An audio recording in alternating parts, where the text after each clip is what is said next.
സഹായിച്ചവരെ കരുതണം. ഇടതുമുന്നണിക്ക് പരോക്ഷ പിന്തുണയുമായി യാക്കോബായ സഭ.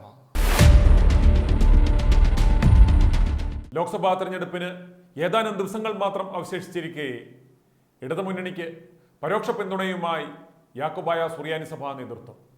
സഭയുടെ പ്രതിസന്ധി ഘട്ടങ്ങളിൽ സഹായിച്ചവരെ കരുതുവാനും തിരികെ സഹായിക്കുവാനും സഭാമക്കൾക്ക് ഉത്തരവാദിത്തമുണ്ടെന്ന് വിശ്വാസികളോട് മെത്രാപ്പോലിത്തൻ ട്രസ്റ്റി ജോസഫ് മാർ ഗ്രിഗോറിയോസ് ആഹ്വാനം ചെയ്തു.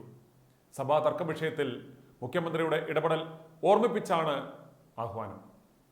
പാത്രിയർക്കീസ് ബാബയുടെ സന്ദർശന വേളയിൽ മുഖ്യാതിഥിയായി മുഖ്യമന്ത്രി എത്തിയിരുന്നു. അദ്ദേഹം ബാബയുമായി ചർച്ച നടത്തുകയും ചെയ്തിരുന്നു. യാക്കോബായ സുറിയാനി സഭയുടെ അസ്തിത്വം കാത്തുസൂക്ഷിക്കുമെന്ന മുഖ്യമന്ത്രിയുടെ വാക്കുകൾ ഉദ്ധരിച്ചാണ് സഭാ നേതൃത്വം ഈ നിലപാട് എടുത്തതെന്നാണ് സൂചന.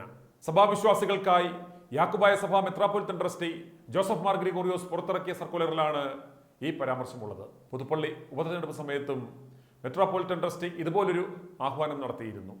എന്നാൽ വിശ്വാസികളാരും അത് ചെവിക്കൊണ്ടില്ല എന്നതാണ് തിരഞ്ഞെടുപ്പ് ഫലം നൽകുന്ന സൂചന. ചാണ്ടിയുമ്മൻ റെക്കോർഡ് ഭൂരിപക്ഷത്തിൽ വിജയിച്ചു. രണ്ടാം പിണറായി സർക്കാർ അധികാരത്തിൽ വരുവാൻ യാക്കോബായ സഭാംഗങ്ങൾ ഇടതുപക്ഷത്തെ കാര്യമായി സഹായിച്ചിരുന്നു. യാക്കോബായ സഭാംഗങ്ങൾ വളരെയേറെയുള്ള കുന്നത്തുനാട് ഉൾപ്പെടെയുള്ള സ്ഥലങ്ങളിൽ ശ്രീരിജൻ ഉൾപ്പെടെ വിജയിച്ചത് സഭ കാര്യമായി സപ്പോർട്ട് ചെയ്തതുകൊണ്ട് മാത്രമാണ്. എന്നാൽ ഭരണം കിട്ടി ഇടതു സർക്കാർ 8 വർഷം കഴിഞ്ഞിട്ടും സഭാ കേസിൽ സർക്കാരിന് കാര്യമായ ഇടപെടലുകൾ നടത്തുവാൻ സാധിച്ചില്ല. ചർച്ച് ബിൽ നടപ്പിലാക്കി പ്രശ്നത്തിന് ശാശ്വത പരിഹാരം കാണാം എന്നിരുന്നിട്ടും ഇതുവരെ അതുണ്ടായിട്ടില്ല. ഇരുപക്ഷത്തെയും ഒരുപോലെ പ്രീണിപ്പിച്ചു കൊണ്ടുപോവുകയാണ് പിണറായി സർക്കാർ ചെയ്തിട്ടുള്ളത്.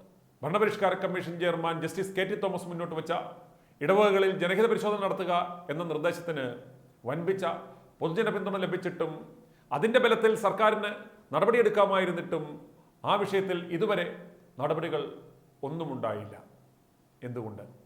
പാർട്ടിക്ക് ഫണ്ടിൻ്റെ ആവശ്യം വരുമ്പോൾ മാത്രം ഈ വിഷയം ഒന്നനക്കുമ്പോൾ തന്നെ ഓർത്തഡോക്സ് പക്ഷം വേണ്ട പോലെ ചെന്ന് കാണും, ബില്ല് മാറ്റിവെക്കും. അങ്ങനെ യാക്കോബായ സഭയെ ഒരു ആടിനെ പ്ലാവില കാണിച്ചു കൊണ്ടുപോകുന്നത് പോലെ കൊതിപ്പിച്ച് കൊണ്ടുപോവുകയാണ്. സഭയ്ക്ക് മറ്റു മാർഗമൊന്നുമില്ലാത്തതിനാൽ അനുസരണയോടെ പുറകെ പോവുകയേ നിലവിൽ മാർഗമുള്ളൂ. സഭാവിഷയം പരിഹരിക്കാതെ ഇങ്ങനെ ഇട്ടിരിക്കുന്നത് കറവയ്ക്ക് പറ്റിയ ഒരു വിഷയമായതിനാലാണ് എന്നുറപ്പാണ്.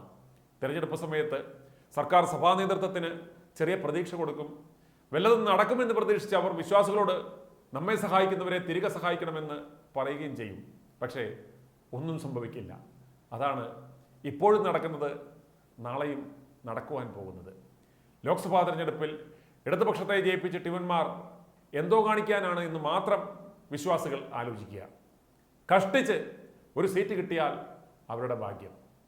ആ വിജയിക്കുന്നയാളും പോയി ഇന്ത്യാ സംഘത്തിൻ്റെ ഒപ്പമിരിക്കും, രാഹുലിന് ജയ് വിളിക്കും. പിന്നെ എന്തിനാണ് ഇടതിന് വോട്ട് ചെയ്യേണ്ടതെന്ന് നിങ്ങൾ ആലോചിക്കുക. തിരഞ്ഞെടുപ്പിന് മുമ്പ് ഇത്രയും സമയമുണ്ടായിരുന്നു, 8 വർഷത്തോളം ഉണ്ടായിരുന്നു. പലവട്ടം ബില്ലവതരിപ്പിക്കുമെന്ന് പറയുകയും ചെയ്തിരുന്നു. എന്തുകൊണ്ട് അത് ഇതുവരെ നടപ്പിലാക്കിയില്ല എന്ന് ആദ്യം ചോദിക്കുക. ചർച്ച് ബില്ല് ആദ്യം നടപ്പാക്കുക, എന്നാൽ സഭാജനങ്ങൾ മുഴുവൻ സഹായിക്കുമെന്ന് പറയുക.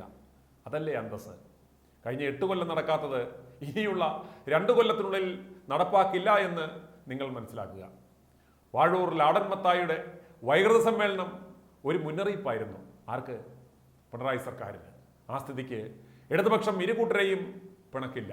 വരുന്ന 2 കൊല്ലം മത്തായി പള്ളി പിടിച്ചു കൊണ്ടുപോകുവാനും പിണറായി സമ്മതിക്കില്ല. കാരണം 2 കൂട്ടരും പിണറായിക്ക് ആവശ്യമാണ്.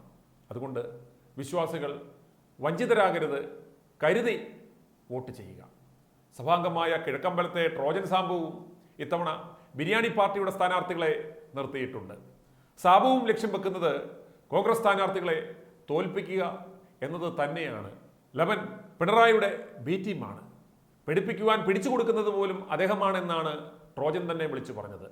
ട്രോജൻ സാബുവിൻ്റെ കൂടെ നിന്ന യൂട്യൂബറും അഡ്വക്കേറ്റ് ജയശങ്കറും അടക്കം ഇപ്പോൾ പറയുന്നു സാബുവിൻ്റെ ബിരിയാണി പാർട്ടിക്ക് ഈ ലോക്സഭാ തെരഞ്ഞെടുപ്പിൽ യാതൊരു പ്രസക്തിയുമില്ല, യാതൊരു ഇമ്പാക്റ്റും ഉണ്ടാക്കാൻ കഴിയില്ല എന്ന്. അതുകൊണ്ട് തന്നെ ബെന്നി ബെഹനാനും ഹൈബി ഈഡനും ഉജ്ജ്വല ഭൂരിപക്ഷത്തിൽ വിജയിക്കുമെന്ന്.